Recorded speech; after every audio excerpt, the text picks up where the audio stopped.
Welcome to another episode of Tales from Superyacht Laundry.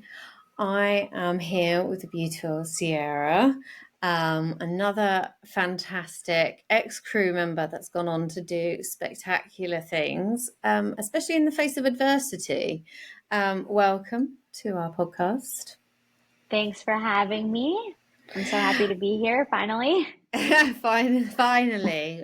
She says finally because we have tried to arrange this date a few times and we both stood each other up a few times as well. Not deliberately, but the planets have aligned and we are here today to hear your story. Obviously, I've known you for a little while now. You've been a remote part of Pearls of Wisdom for a little while. Because you're based in New York, the big city, Big Apple, so they call. But why don't we start at the beginning? So, how or where did you get into the yachting industry? Oh my goodness. I got into the yachting industry about 8 years ago now. And the reason I got into it is I was working in Banff, Alberta when I was in my early 20s. And during that time, I worked at a place called the Fairmont Banff Springs. And I've been there. Have you? I have. So you know exactly where I've worked. Do you remember the Rundle Lounge? I went for a really nice dinner there. I don't know what it was, but it was like the fanciest dinner of my entire life. Yeah. A boy took me there on a date. I was like 18 years old. 18 years old, all dressed up. I've got photos of it and everything. Oh, wow, you worked there. That's an incredible hotel. Yeah, so it was my first experience or introduction to high-end hospitality. And when I worked there, I was a lounge server at the Rundle Lounge, which is, if you've been to the hotel, for anyone who's listening, it's the restaurant that overlooks all of Banff. And so it's a really special place. And every year there, they used to do this thing called Celebrity Ski. And Celebrity Ski was run by this foundation called the Waterkeeper Foundation, where they would host a gala there and they'd have all these celebrities come in and they would ski and people would donate money and they would sell things for their charity. And while I was there, I was the lounge server to a family that owned a yacht. And at the end of my time, when they were leaving, they were saying, "Hey, Ciara, do you know what yachting is?" And I said, "Yeah, like yachting, like Ontario, like the yachts there, not really yachts." And they said, "No, we're talking about yachting. These are the types of yachts in yachting." And they showed me their boat and they said, "We think you'd be really good in that type of industry. You should consider it." And so I ended up in yachting from just chance of meeting a yacht owner in the mountains. That's mad. So they're like literally just, picking up stews from a random hotel. Yeah. Like, Ciara, you're just so good at serving at the Rundle Lounge. We think you'd be really great serving on boats. And they were really right. It was a great industry for me you can do the hospitality side, you get to travel. Of course, people who are working in Banff, Alberta, they've got the travel bug. And so it was a really great opportunity to meet these people. Wow, that's pretty cool. That's anybody who's listening to this, Google the Banff Springs Hotel. Like, it is stunning. Like, it's set in this most beautiful environment. It's the same. Lake Louise Hotel as well is also spectacular. Yeah, I was lucky enough to get taken on a date there. So that's a good pickup story. My own is just, picking me up for this mega fancy hotel.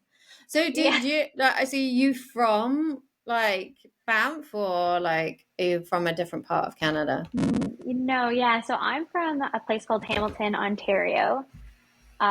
It's like a few hour flight to Banff, and I moved there when I was 19 years old, and I wanted to do the mountain life and the travel life, and I wanted to experience something different from where I grew up.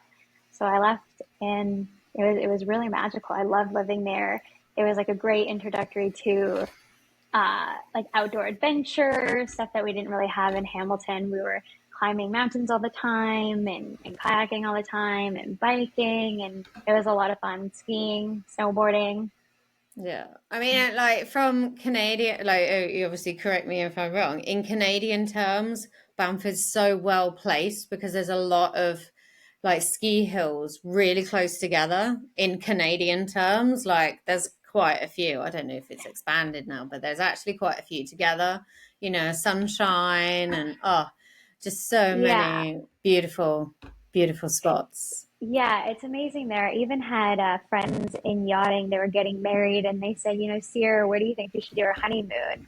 And I said, let me tell you, you should definitely do it in Banff, Alberta. I'll tell you all the spots. You're going to start in Banff. You're going to go to Lake Louise. You're going to drive down the Ice Cold Parkway. You're going to end up in Jasper. And I mean, to this day, yachting has taken me to a lot of great spots in the world. But this spot is still my favorite. I don't feel like any place else compares to the Canadian Rocky Mountains. No, I would, I'd 100%. Like driving from Calgary to go to Banff and seeing like these Rockies just appear on the horizon, and like when you get like, it's just, I remember having my lunch at the top of one of the runs on Sunshine and looking out over the mountains, and I swear to God, it looked like waves breaking. It was just so many, like, and it's just so vast, like you literally have to upgrade your brain to take in that kind of spectacular view. So that's Yeah, an incredible experience. So they convince you. Did it not feel a bit weird? You're like, who are you? And you've just offered me a job. honestly, I was so young and adventurous that, and I was such a risk taker that I didn't feel it was weird at all. I felt like, yeah, you know what you're talking about. Like, surely you've known me for a week. You know what I should be doing. And I thought, like, great, this sounds like a good opportunity. And they also were saying, you'll make really good money. They pay for all your stuff. And at that age, that seems it's a huge bonus. Yeah, Like, they're so going to wait, pay for there's a stuff. they're going to pay for all my stuff, so they're going to pay for my rent basically, and then I'm going to get fed for free, and then they're going to do all my toiletries, and oh, by the way, you're going to go to all these crazy places, and it's going to be super fun and adventurous. You're going to meet great people, and you're going to get to travel the world kind of for free. I mean, who says no to Dream. that in your Nobody. your 20s? Nobody. I Nobody. said, this is perfect. Put my name. Where do I sign my name? I'll buy a ticket right now. So right, okay. Yeah. So you're in. Where did you go from there? Yeah, so I went down to Florida and I studied at MPT. I took courses and then I was staying at a place called the Chocolate Hostel. I don't know if you've ever heard of it before. Okay, so the Chocolate Hostel, I booked a place online, and it was advertised as a crew hostel that you'd stay in before you go to school. And I was like, perfect. I'm in Canada. It's cheap. It's cost effective. I'm going to book this place at the Chocolate Hostel. And I get there, and it ends up being not a hostel for crew, even though that's what it was advertised online. It was actually a hostel for like prostitutes, people that were like getting out of jail. There was fights all the time. It was the most crazy experience of my entire life. So I'm staying at this place. I'm going to school at MPT. They do have a room that I'm staying in that has bunk beds in it, and there's future stewardesses who are also taking courses that have, got this from online, and they're coming and they're going every night. They're like, I'm calling my mom. I'm getting out of here. Like, I need a hotel. And I didn't have that luxury of being able to call anybody for help. So I was kind of just stuck there for a month, waiting out until I got a job. And eventually I got hired on a boat. And when I was saying I was supposed to like start, I think maybe in 2 weeks from the time that they hired me. And the chief stew was dropping me off from LMC to the Chocolate Hostel again, which There were like fights all the time. There was cops there every day. It was a really not great experience. But anyway, she comes to drop me off at the chocolate hostel, and she said, "Is this where you're staying?" And I go, "Yeah, like this is where I'm staying right now." And the chief steward, name's Tina Fox. She was great. She goes, "No, you're not. You're not staying here. I know I said that you're going to start in a couple weeks from now, but I'm going to go and talk to the captain. We're going to figure this out." And basically, she came back the next day and she said, "Pack your bags. We're getting you the hell out of here. You don't need to start for 2 weeks, but you can stay on the boat for 2 weeks." And Were you laying in bed going, if I fall asleep, something might might happen to me? yeah, no, what I ended up doing is there was like one random yacht engineer guy there. And I ended up making friends with him, and he kept saying, like, "Don't worry, like, I'll look out for you, like, I'll watch your door." And he really did. Like, if he, like, anybody, like, was coming next to the door, he'd be like, "Hey, get away from that girl. She's here alone, and I'm her bodyguard." But it was a really insane situation. And I was really happy that I got on board the boat. It was Pipe Dreams was my first yacht. Pipe dreams. That's quite metaphoric, isn't it? The name, like Yeah. pipe dream. It's quite interesting, isn't it? Like when you're younger, you are willing to take chances like that. I mean, if my daughter said, like, I'd be probably catatonic, but when you're young, you're just like, oh, okay, well, you know. Yeah. You're young, you feel so invincible. I think about this a lot now, about all the things that I did in my 20s that you couldn't pay me to do. Now, there's absolutely no way. I have a different type of fear in my life where if I ended up at the chocolate hostel, the The I would chocolate turn house. I would What turn a around name. and say, and it's so funny. So I was telling some friends about the chocolate hostel, and a lot of people on this side of the world have common stories about going there, but then exiting. And I'm saying, I survived it, and my friends made me a T-shirt that said, "I served the chocolate hostel."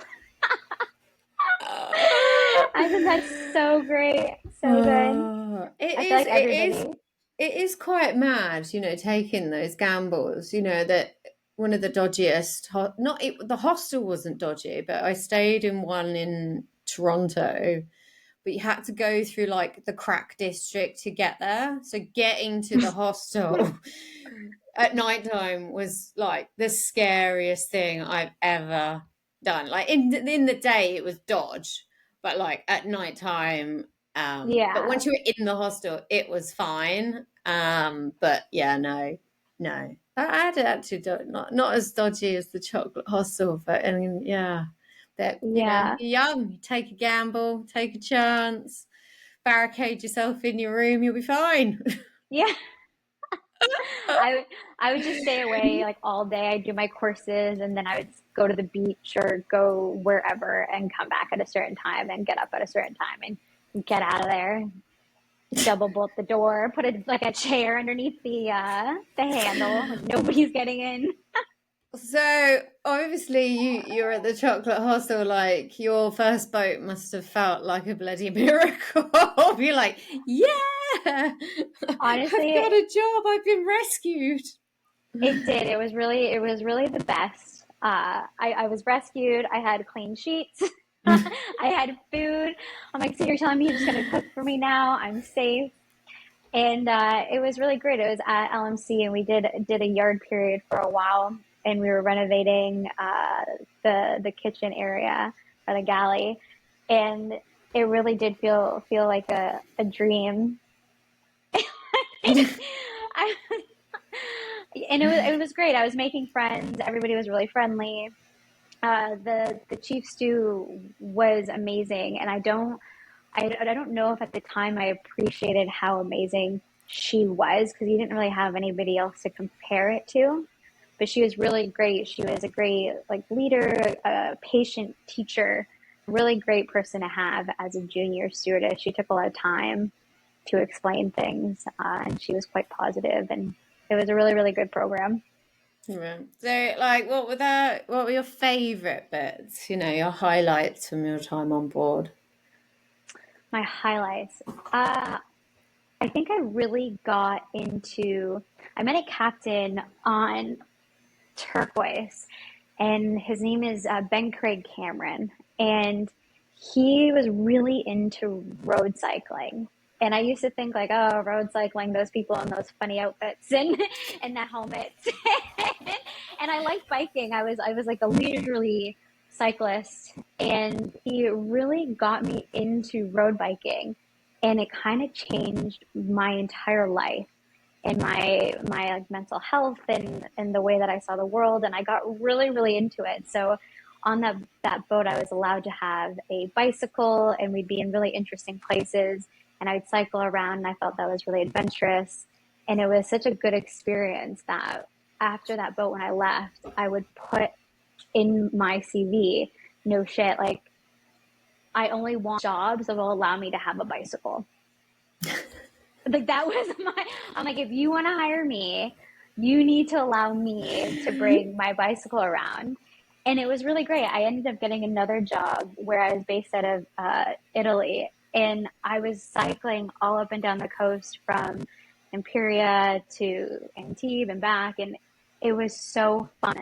And I feel like most people save a lot of money in order to do those experiences if you're into bike touring. And I had the opportunity to do it all over the place, and it was really great. So you've worn lycra all over the world. So much lycra, so much lycra, colorful lycra, dark lycra. I am the lycra queen. Yes. I bet that helped with, the pressures of being on board. Did you find that that kind of helps you, like, obviously it is exercise, so that's good, but, taking the time to get off and see things must help with Yeah, I just mean, dealing with the job. I actually, so for me, bicycling, of course, it's exercise, but it was more of a mental exercise. And it felt like my escape when I was on the boats, because it's not normal to be with people around the clock like we do in yachting. And I feel like you need to find some place to escape and to reset and relax your mind or think through or just have a moment to hear yourself think. And it's really hard in yachting to do that if you don't have that type of outlet. So for me, cycling was that little time to myself, like my escape, a place where I was able to deal with any kind of negative emotions that I was feeling or any challenges I can work through on a bicycle. So it was really great for me mentally. Yeah, I mean, I've done it a few times. I was working on a boat and we were all getting into it, and then basically I refused to go back to work. I'd booked a holiday with my family and I refused to cancel it. They wanted me to do this trip and I said no, and they said, well, bugger off then. So it's really a Yeah. shame because we were but there's certain locations where I think even if you're not into it and you don't want to carry on too much, like Mallorca I was spoilt because that was really my first road cycling experience, and that place is Yeah. just stunning and the roads are smooth and there isn't that much traffic. If you want to experience it, like, that island is geared up for that Yeah. kind of I've experience. never been. I didn't have the grand What? opportunity to get there. No, I wish I could Oh, have, but I didn't.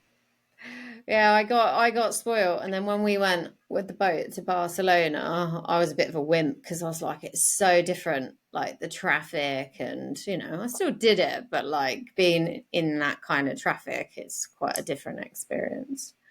Yeah, I Um, get that. so you're on board, living your best life, getting paid loads of money. Did you? When did you? Did it change for you? And you were kind of like, was there a moment where you're like, oh, maybe I don't want to do this anymore? I feel like I felt that off and on throughout my career. It wasn't just like one ending moment where I was like, I don't want to do this anymore. And different boats brought different emotions for me. So the first boat I was talking about that was actually really amazing, and it had some amazing crew on it, and the program was really interesting. I also felt very bullied by some of the crew members on there. And it was so different for me, because if you feel like you have conflict, or you're bullied at a regular workplace, you leave at the end of the night and you're able to kind of reset that, and you don't take it home with you. But when you have that and you don't leave, it's just there lingering, whether you're on or off on a boat, it becomes a real problem, and it's really hard to manage. But that boat in particular, even though it started amazing and there was like a lot of great memories from it, the ending of it felt so bad that when I left, I said, I'm never going back to yachting again. I was like, absolutely no, like 1 year, and I didn't want to do it, because I said, I don't want to be trapped in a boat with people that are going to make me feel this way, and I can't escape this. And conflict's really hard, and conflict resolution is also very hard in such close quarters. But then I got pulled back in from a chief steward messaged me, and she said, I saw your CV on YachtSpot, and I know you're not looking, but we'd like to like at least try you out. And she said, please come work for us for a month, and if you don't like it, we'll send you home. And I said, okay, I'll give you a month. And that ended up being my continuous career, and I ended up liking it a lot more. But for me, the ending it wasn't dramatic in a way that I hated yachting. I actually really grew to love it. But what happened is I had a health scare, or not even a scare. I had a lot of health issues that kind of forced me out of yachting, not by choice. The universe was saying, we're going to take you out. So what happened was I got diagnosed with this rare condition. It's called multiple hereditary excitosis, which basically means it is benign bone tumors that grow all over my body. And what had happened was, when I was a chief stewardess, obviously on my feet a lot and running around and also biking and doing all sorts of stuff, these bone tumors, they grew, and a lot of the times they grow into like spikes, and they grew into almost like my kneecap area, and they were getting caught. So basically they were causing my legs I couldn't bend my knees. The bones were caught so bad under my knees, I just couldn't bend them, which means I couldn't walk. So when I wasn't able to walk, sometimes it would happen. And then if I was off my feet for a couple weeks, they would release. And then I'd be able to bend my knees again, be able to walk. And I was seeing a doctor in Fort Lauderdale, and they're saying, this is what you have. And if it happens again, we're going to have to remove them, because you can't live your life like this. Like, you can't. So did you know that you had like this condition, or did you find out when you were on board? So my mother has this condition as well. And I kind of knew I like had it, but I don't think I understood how debilitating it could be, because I hadn't felt those types of problems before. So I had it, and again, like, I'm doing 100-kilometer bike tours all the time. I'm super active. I'm doing like Pilates and running, and so you're running around the yacht. You have to be active, and I never had it affect me until it did. And it was really both terrible and scary, and all sorts of different like mixed emotions from it. But basically it continued to happen. And so when I was in Fort Lauderdale on a yacht there, the doctor ended up saying, we got to take them out. And that's how I got forced out of yachting. Did the boat pay for that, or was that not something that... Yes and no. So that boat ended up letting me go. I was going to say firing me, but letting me go. You can't have a chief stewardess that can't walk. That makes sense. And I was insured under GeoBlue during that time, and we worked out an agreement where they would take care of that insurance payment for a year, which was good. It was a good agreement for me. But with that being said, insurance doesn't cover everything. So I still ended up paying out of pocket for a ton of medical bills. It ended up being maybe like $60,000 at the end of Wow. it. And if you add it up, you have your medical bills on top of, so your insurance might cover some of your surgery, but it also doesn't cover all of your surgery. So I had to pay for like the surgeries, and it ended up, instead of being one knee, it ended up being two knees. So I had to do two separate surgeries while I was not walking. And then on top of that, you pay for PT, you pay for all your cabs everywhere, your Ubers everywhere, you pay for your food costs, so to live, to rent a place. And so it ended up being a lot of money. But I was also in Florida, and I was also able to get it done fairly quickly. It's interesting, like obviously I've spoken to lots of women now, and you know, there are individuals where, rather than them choosing to leave, life is kind of dealing them a card where you got to go. It's not going to be on the cards for you to even leave when you're ready, kind of thing. That life kind of cuts you out of that. I mean, so obviously you had these operations. Did you have anywhere to live? Like, had you had time to set up a base? Did you know where you were going to go? Like, because No, obviously this and is also the thing with the job, like you could be dealt this card, and there was a long time where I could, basically all I could do is if I had to leave, I'd have to go back to my mom and dad's. That's it. Like there was nowhere else for me to go because I hadn't yeah. bought a house yet or even worked out where I wanted to live.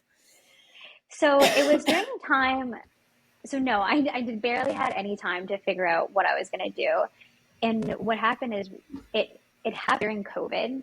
So there was additional challenges on top of that. So for one, even if I want to go back to Canada to get it done, Canada had shut down all surgery stuff during COVID. It was so backlogged that if I wanted to be seen by a doctor there, I would have been waiting a couple years. I can't wait a couple years to be able to walk properly again. So going back to Canada wasn't a real option. Also, going back to Canada, they really shut the borders even for their citizens, and they were making people quarantine in hotels, and it was a big thing. So I said, okay, I guess I'm going to do it here. But because of quarantine, my family wasn't also able to come to Florida. So I really kind of didn't have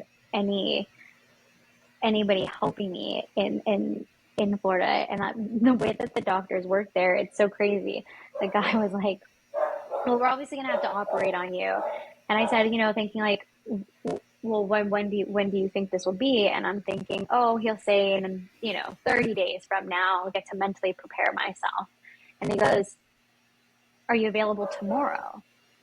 And we mean, am I available tomorrow? Like, who's available just on the whim to get sliced open and put under and operated on? I said, no, I'm not available tomorrow. I need a mental check. And he said, okay, well, how about next Tuesday? And I said, okay, next Tuesday. So basically I spent the week offboarding, setting up a Airbnb, paying that, moving off the boat, having friends, making sure I had somebody around. So I had a couple friends in the area that were going to help me. And then I just did it. So I didn't really have any time to think about it, which I can argue was probably better, because then I wouldn't have had enough time to be really scared about the operation and thinking about this is going to be terrible. I just kind of had no time to think about it. I said, this is what I got to do. Survival mode. Let's do it. Let's get it done. And then How I was did. the recovery? Oh my God. Awful. I really didn't. The recovery was so bad that I actually felt for a bit that I was never going to recover. And that it sounds a bit dramatic, but basically what the doctor said. So I had two different doctors. I had the first doctor who did one knee, and then I ended up getting a different doctor for a different knee. But the first doctor said to me, it's a minor surgery. You'll be up and walking in a few days. It's going to be fine. It's going to be super easy. You'll be riding your bike again in a week. And I Right. said, okay, minor surgery. I can do this, up and at it in a week. That's no problem, minor surgery. And so I went in with that mentality that this is going to be easy. And so because I thought it was going to be so easy, I didn't actually prepare for a horrible recovery because I was told by a professional that was going to be easy. It ended up being one of the most painful, worst experiences that I've ever had. It was not easy. I was not walking for almost 8 weeks. I kept going to PT, and I kept thinking, like, am I ever going to get better? This guy said it was a minor surgery. What am I doing wrong? I didn't have any food prepared, and I know this, again, if it was going to be an easy recovery, I should have meal planned or meal prepped for 30 days. So even just getting food was hard because I physically couldn't get out of bed. Going to the bathroom was really hard. I couldn't even, I had to get Ubers to like carry me into the Uber and carry me out of the Uber. Um, and it was a really, really, really So challenging where you were recovery. staying, you were on your own? I was completely on my own. Oh my And God. I like what I didn't, again, he told me, oh, it's going to be such an easy recovery. And because it was not, what had happened is that sometimes your muscles, again, I'm not a doctor, but how I'm going to describe it is your muscles kind of just go to sleep. They just die and they don't work. And sometimes they do, but mine decided to just not work. So I was in PT for almost 6 weeks with them trying to shock my muscles back alive, and I would sob and sob and sob, and the poor PT guy, he was so amazing. He'd be like laughing at me while I was crying, we'd be making jokes, and but it was a really, really painful experience. And then I found out I had to get the other one done, and I thought, I don't know how I'm ever going to get through this, but the second one, because I was prepared now, so I got through the first one and I'm like, okay, now I know that it's not easy. I'm going to come at this with a different perspective and I'm going to really prepare. So I had all like my ice packs ready. I had 3 meals a day prepped for 30 days. I had, like water jugs at the side of the table, like just little things that you wouldn't think about. And I went into the second surgery thinking, okay, it's going to be another, few months before I can walk properly again. And that surgery, whether it was a different doctor or if I had just prepared myself better, it ended up not being as bad as the first leg. Thank God. Yeah. Yeah. God. I can't believe you were on your own. I bet your family were going mental, weren't they?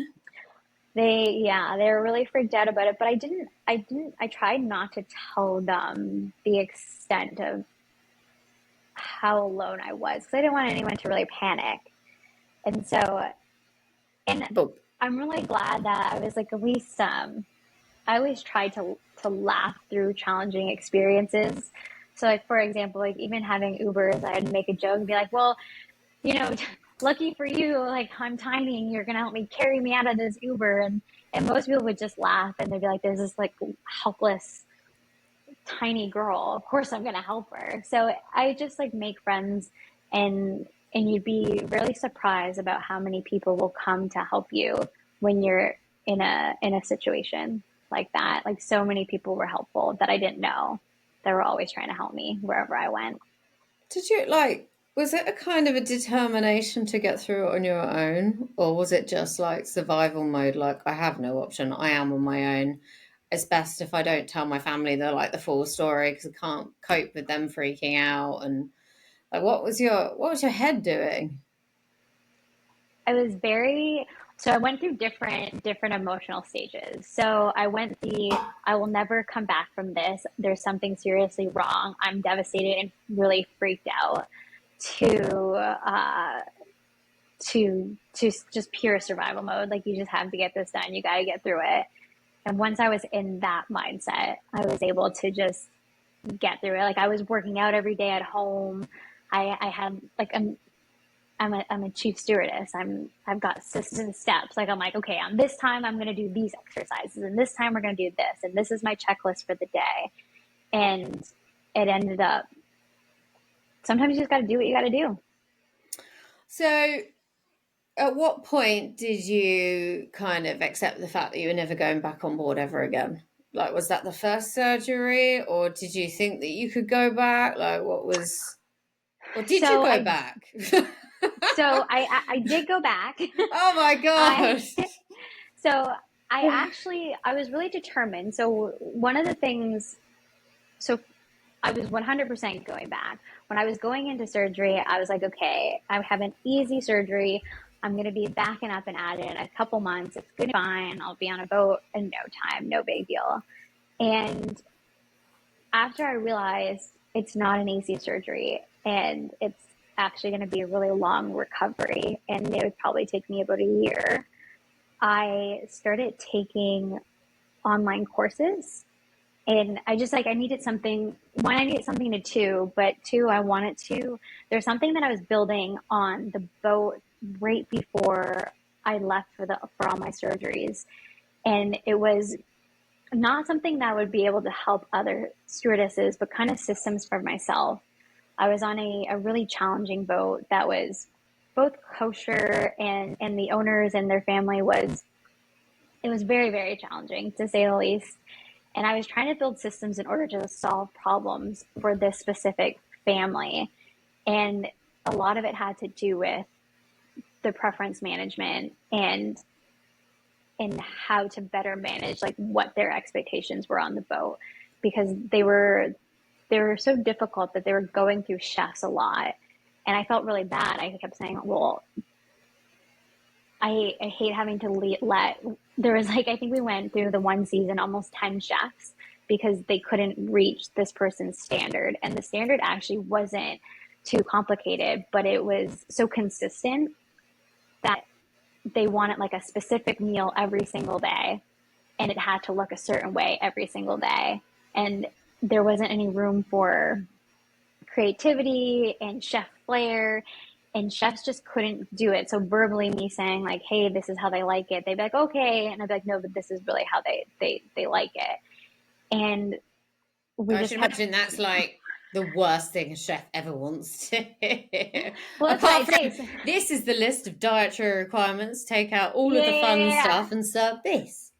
I would say eventually, like, I'd be like, okay, so here's the deal with the crew, be as fun and creative as possible. But for these people in particular, like they want that he in particular, the owner wanted his mother's recipes cooked for all meals and it had to be the exact recipe. And I would say like, hey, this is how it just needs to be. And if you can't do that, this might not be the job for you. And that's totally okay. But this is like their expectations. And I ended up creating this program for us where basically it was pictures of all these meals and the recipes for all these meals and their preferences and whatnot. And so when I felt that was, I felt like I was really, really helping the chefs. I stopped having to let chefs go. We started to retain crew. And I was like, okay, maybe this is like a good system. But the way that I built it wasn't it wasn't pretty. It was just good enough for me and the chefs to understand visually.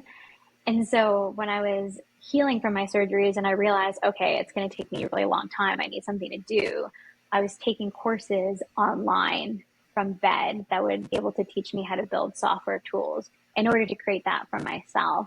And I didn't think that it was going to be a thing for my company it is now. But eventually I created, I guess you'll call it like MVP1, 7-star.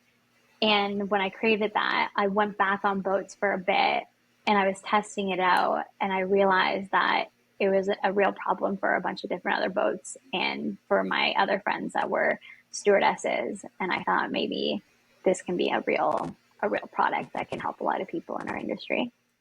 How did deciding to study help? Because do you think that helped you in a morale sense of the word? Like you're not constantly thinking about your recovery, you're kind of focused on something else rather, because you could Yeah. probably, if you weren't focused on something else, you could probably get caught up in being a bit miserable because it's all a bit shit. Sorry, I should say Yeah. that on a No, podcast. no, no. It's But totally true. it all just sounds like you could. Did you take comfort in just focusing on something else? Yeah. So I learned early on in my recovery that sitting with your thoughts for long periods of time and not being able to work through them because, like I said, I work through all my problems in a fitness type of way. I go cycling and I think about the problems that I have now, and or I go for a long walk. But when you can't do those things, sitting with your thoughts for that long, I don't think is healthy for anybody. And so having something else to focus on really changed the way that my recovery ended up being, which that's like probably why I enjoyed the school so much and learning new things. And I got really, really into it. And I ended up feeling almost grateful that I had time for the first time in a long time to just, I was like forced to sit there and do those types of things. It's not like when I'm on vacation for 30 days and I'm wherever I am, I'm traveling somewhere and having a good time. Like I was really forced to do something that you had to sit down and do. And it ended up being really great. And I ended up finding things about myself that I didn't know that I liked. Like there's no reason why I would, for me, like building software tools. Like I would have never discovered that, or building websites, or anything to do with technology, understanding technology even to begin with. Like I didn't even I owned my first computer pretty much ever, like a real computer that wasn't just for making CVs and resumes, like a real computer that worked well and ran fast until I was like 27 years old. And when I first started getting real money and I was like, oh, I can spend a few $1,000s on a Mac computer. And when I bought that computer, I didn't even use it really for anything but Netflix for a year or until I was a chief stew. And so having that time, I mean, even though at the beginning I was like, I'll never recover, this is going to be the end of me, it ended up being almost fun. That's amazing. That's really amazing. But that kind of, I think, is one of the, if you think about stews by nature, we're problem solvers. Do you know what I mean? We Yeah. are problem solvers. Like we're trying to generally solve the problems of the guests first. Then we'll be Yeah. trying to solve the problems of the crew next. And Yeah. then we might help management out a little bit as well. But to take that mindset and then apply it like solely to yourself, these are just problems. I'm going to solve this problem and I'm going to change my perspective. It's a problem to be solved. It's doable, and you didn't get in your own way about it. I mean, software, like I literally repel technology. So like you've got my ultimate respect. I don't even know if I could, I suppose I could probably get my head around it, but like, I don't know. I think even the computer would tell me to give up and go away. It's like, Honestly, just, when I first started it, I was terrible. But again, I wasn't in the mindset of like, oh, I can fail at this. Like I didn't have anything attached to it. I was like, this is interesting. It's fun. So what if I'm terrible? It doesn't really matter. It's just something to do and like keep my mind off of other things that I don't feel like thinking about at the moment. And there's a lot of power in being able to be terrible or letting yourself be terrible at things for a significant amount of time. I mean, I was probably terrible about software and different tools and how to develop different products. I would say for a year. And in fact, I'm still like learning different things every day. And I'm like, oh my God, we can do this, or I can do this. And this might help in a different way. And you're just constantly learning. But if I wasn't able to be terrible for that year, I would never have had the opportunity to get good. And so, yeah, if you want to learn software, be okay with being terrible at it for a bit and being confusing and learning technical terms. I'd be in classes and I couldn't keep up. I was like, what are these people saying? It felt like it was a different language. I was like, okay. But now I was at a conference for Airtable. It was like a build-a-thon, which is a software tool that I like to use. And it was interesting. It was people there that like their whole world, their whole lives, their adult lives have been in the tech industry. And I really haven't. But I'm able to, when they're talking now, I go, oh yeah, that totally makes sense. I understand exactly what you're saying and exactly how to build that. So it just takes time. Just takes time and Yeah, persistence. Don't be afraid to feel stupid. I'm looking forward to like getting past that point, to be honest. A lot of the stuff I'm trying to do, but apparently it's never ending, never ending. it will never be So ending. you got this idea, you're teaching yourself some software. Was there when you were like, oh, actually, maybe I could sell this and somebody else might want it? And then when did it like you're like, oh, this might be my next journey? Yeah. So as soon as my knees were like healed up, ready to go, I was walking again. I got on one of my like dream programs, and I wasn't even thinking like testing the tool at all. I was just thinking, oh, I'm on a dream program. I'm kind of based out in New York where I want to be, and I've always wanted to work for this boat. It's like a boat with a chase boat, and I was the chief stew and purser there, and the owner of that yacht. Their preferences were so so insane. And they always wanted me as like the purser chief stew on one yacht to talk about preferences, or to if like a preference changed on our yacht, I would need to contact the other chief stew on the different yacht, and then I would need to contact the people in the estates and be like, this person, these are the new preferences, everyone needs to know them, there's been some big changes made. And some of like the gears started turning, and I was going, okay, so this is like a problem on every single boat that I'm on, and here's a different use case for it that was actually different than how I was using it on the boat that I was on before the new stuff. And so started thinking, okay, why don't I start incorporating this onto this boat? And when I was doing that, I was more back into like the yachting world, and I was talking to my yachting friends again, and I started talking to the chief stewardesses, and I was like, hey, this is what I'm doing. This has always been a challenge for me. It continues to be a challenge for me. This is what I built. What do you think about that? And there was really everybody kept saying, oh my God, it's a challenge for me too. I'm so tired about preferences. Whether it's a charter yacht or a private yacht, preferences are always so hard to manage. And there's not like any one tool that helps us do it. It's a kind of, one chief stew does it in Excel sheets, and another chief stew does it in Word documents, and some chief stew they write it down and it's on post-it notes, or it's in emails, or it's in a WhatsApp text chain. And I just felt like it doesn't need to be as complicated as what we have right now. And there should be a better way. And so I started showing people, and they were like, yeah, this is a really interesting product. I'd love to use it. And so then I started putting it on, or giving it to for free. I was like, here's 7-star. Use it and tell me what you think. And it started really helping a lot of my friends. And once it started helping people, and people are giving me good feedback, and they're saying, hey, I love this, or I actually don't like this, can we incorporate this? I'd say no problem, and I would change things and adapt it as people continue to use it. And that's how it ended up being a real product in our industry. Ooh, so like so Ooh. so it's out there. You're selling it, you I know? am. I am no shit making money off of it. I never really thought that I was going to. I thought, passion projects for me to make my job easier.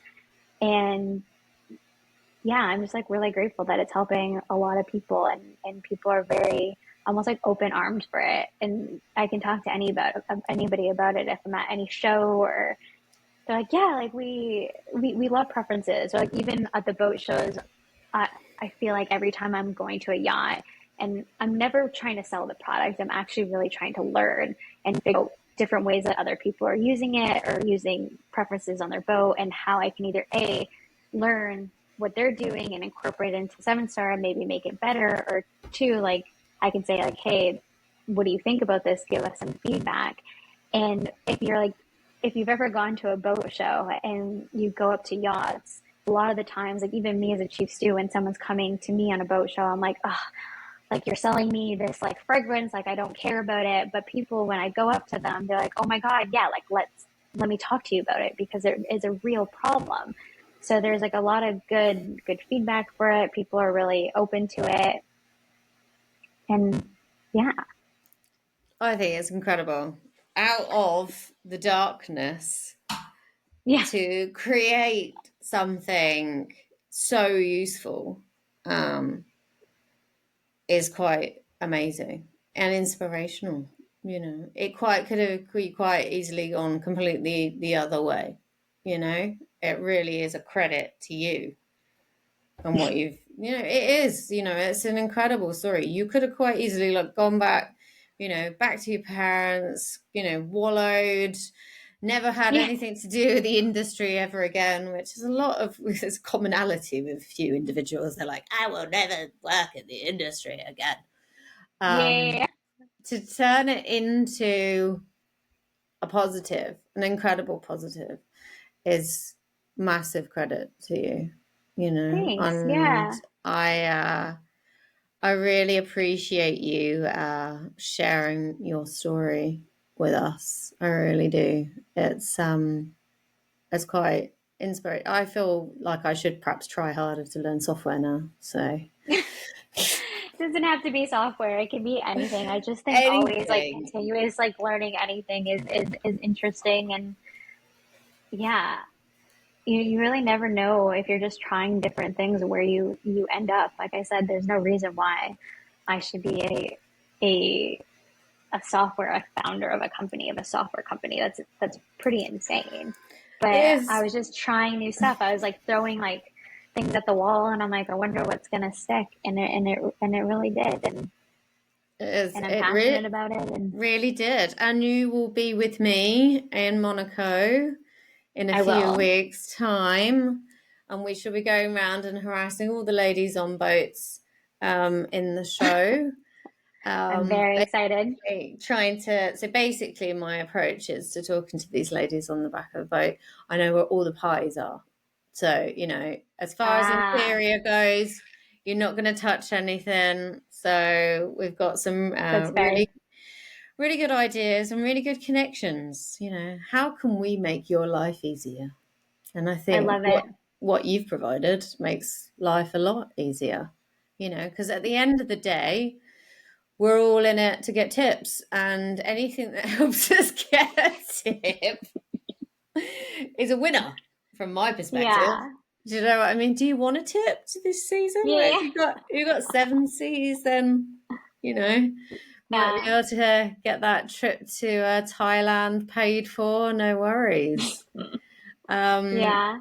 is so like in closing. So like if you got so obviously we're trying to inspire ladies. What's 3 pieces of advice you'd give to a woman on board right now? She's like, I'm going to get off soon. Like, it's not feeling, throwing around ideas in her head, you know, what she might do next. What's your 3 bits of advice that you would give her right now as she's listening to this incredible podcast? So it is an incredible podcast. I love it. Okay, so three things. One, it would get a LinkedIn right now. I get off this podcast afterwards and get a LinkedIn. And I'll tell you why. It is going to be the number one tool that you use in your professional life when you leave, whether you're getting into a career that has nothing to do with yachting, or you're going to continue your career in yachting to a sector that's more shore based. So much of my inbound clients and customers is through LinkedIn. And my biggest regret when I left yachting is I just didn't have that professional presence online. I had the Instagram and the Facebook, and that's great. But LinkedIn has been really, really, really helpful for me. And even seeing my friends that are not in my industry at all, like in New York City, everybody uses LinkedIn. So I would get one now. I would start posting all the stuff that you're doing on the boats, your events, your dinners, your whatever, your steps of service, everything. And so then when you're off the boat, you'll have like a good foundation, and you won't be like, oh my God, I'm not professionally present in the online world. So I would start there. I would also take courses on your time off. And they don't have to be expensive courses. There's like online websites that I like called Udemy. And I think the courses are $10 per course if you get a discount when you first sign up. And you get yourself anything that would be valuable for you in your off-board life. So something as small as and fun as how to create a website. It's not actually that hard once you learn how to do it, and it's kind of fun. So I learned stuff like that. I learned about software integrations, like what is a CRM? How do you market to people? How do you build a mailing list? Anything that's going to help you when you're off the boat. I would also save all your money. That's a really big one. And I hope that's like one that everybody recommends.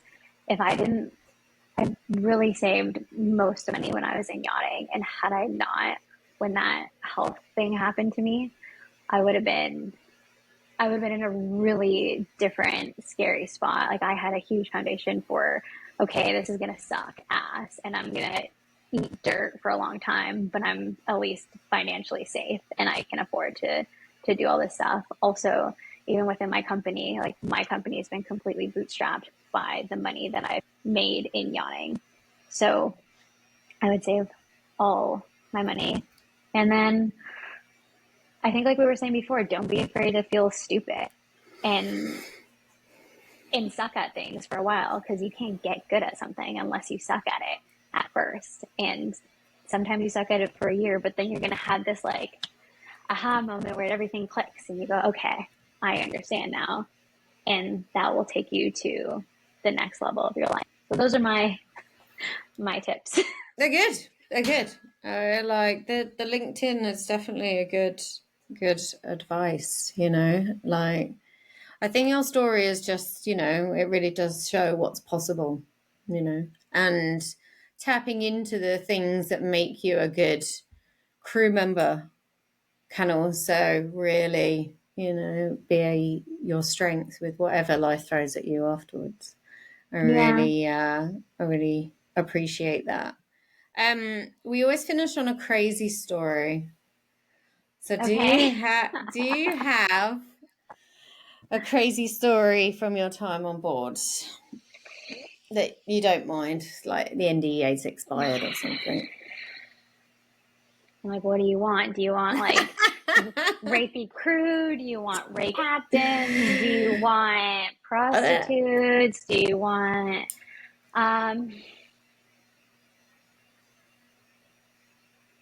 okay. So I have a story that I can tell because it doesn't include any owners and any guests, but this actually includes crew, which I'll still not tell who these people are. But we were on one of my crossings we were going to France from the Bahamas, and we experienced really bad weather. So we duck out and we hid in the Azores for a little bit. And have you ever been to the Azores? No. The Azores are magical. They're really, really pretty. I don't feel like a lot of people get to go there, so it's really interesting. I'm like, perfect, bad weather. We're going to go to the Azores. When else would I ever go to the Azores? This sounds great. Let's go. So we get there, and it's our first night there, and we've been on a bit of a long crossing. Again, bad weather. Everyone's really sick. We want to get off the boat, and we want to go out. We want to party. So we go out, we have a dinner at this one place kind of near the boat, and we're talking to the person who works there, and we're like, where do people go to go dancing and go out and to have fun, and we want to go out. And the guy, who I don't know, I can't remember if he was like the owner of the restaurant or a staff member or whatever, he's like, I'll take you guys to a bar. And I say, okay, perfect. So we all like, pretty much the whole crew, except for whoever was staying on watch, go out. And we're with this person, and they take us to this bar. And we're under the idea that we get to this bar and they give us like tickets where they punch your drinks. So however, every time you drink, instead of paying, you give them the ticket and they punch it. So we're under the impression, though, that it's like ladies drink for free. And that you get like, because you have like a limit on the drinks on the tickets, like this is how many drinks you get. And I think it was like 3. And I'm like, great, well, we've hit our 3 drinks. We're going to go. And we want to get back to the boat. We have things to do in the morning. and we're leaving, and we all kind of leave in like at the same time, but we leave in different groups. So maybe one person's like 100 feet away from us, like group of people, and 50 feet, and then and me, and I'm with the last to leave with another girl, and we're leaving, and somebody comes out and they don't speak English, and they're like trying to explain to us that like we owe money. And I was saying, oh, like, I thought, like, we drank for free, no problem. Like, we'll come back and we'll pay. And so we go back and we pay. And they're like trying to like get us to pay for everybody else. But I don't have that type of cash on me. I don't have cards on me either. And the guy grabs me and the other girl by the throat. And they like slam us into like these walls over and over again. And me and this other person, we like look at each other. We're like, hey, this is really scary. And we, obviously, what do? You fucking run, pardon my language. So we book it. And remember, our crew is actually not too far away from us. And so we're able to just like book it to them. By the time we catch up to them, we're by the water and we can see the yacht. And we're with everybody. And I'm saying to the guys that were there, and I'm saying, this is what happened. They're saying we owe money. They grabbed us by the throat. I paid some of the things. I didn't have that much cash on me. I'm terrified. I've never been like grabbed in entire life like that. And the other girl, she's crying, and they're going, oh my God, like, are you okay? And out of nowhere, this guy who was from the bar speeds up in his car and jumps out with a knife. And Oh he's my like God. trying, and I'm so confused of what's going on. And also there's been like a little bit of drinking, obviously. And I'm like, oh my God, this guy jumps out. And the guys that were on the boat, they were like big South African men. Like they were like 6 foot, like 3, could barely fit in a crew cabin. Like they were big guys. And this guy jumps out and he's trying to like stab, like he's going like this to everybody and trying to stab everybody. And we're all like, what was going on? And so of course, like the guy's like, hey, dude. And eventually the officers are like, everybody just like run back to the yacht. So I've never seen anybody run so fast in my entire life. Like everybody booked it, and we're jumping over fences, like jumping onto the yacht. The guy goes in his truck and he pulls a gun and tries to shoot us. And we jump like onto the boat, everyone in. We're like putting the pass rail up. We're like into like the main salon, locking all the doors, turning all the lights off, and calling like the police or whoever, and watching the guy like walk back and forth and patrolling the yacht. It was the most insane thing I've ever seen in my life. And when anyone says like, oh, like I love the Azores, like it's so cool, it's so beautiful, I always think of that story, and I always think I would never go back to the Azores. That was the worst experience I've Oh ever my had, like any God. travel experience. So I hope, yeah, I have a lot more different stories, but I feel like they are more so involved. That's insane. We've never had a gun story before, so that's new. Thank you very much for I'm so that. happy to be the first. So the moral of the story, obviously crew members, if you're going to a bar, really understand who's paying for drinks because it could end we really, really, really badly. we were so confused. We really thought it was ladies drink for free, but we wouldn't have left after the third drink. We're like, oh, perfect. Like it's, we punched all of our dots. Like we're done. Let's go back and go drink somewhere else or whatever we were doing. And oh, it was so The moral bad. is, ladies, there's never no such thing as a free drink. There's always a catch. There's Always a always a catch. catch. Yeah, always a catch. Thank Yeah. you for telling that story, and thank you for coming on the podcast. And I'm sure we'll have you on again to talk about something. I'd love to like do an update and see how things are going. I really appreciate it. Thank you. Thanks for having me. This was so fun. My first podcast. Ooh. First of many, I'm sure. To the listeners, thank you so much for tuning into this episode. Obviously, another incredibly inspirational woman for you. If you have enjoyed this podcast, there are many more recorded, and we are continuing to do this. And also share with friends. We have a lot of information coming out of these stories from these incredible women. If you want to hear more of the advice, you can go into our app, Yacht Pearls of Wisdom. All of our libraries are available on there. But yeah, we'll see you again next time.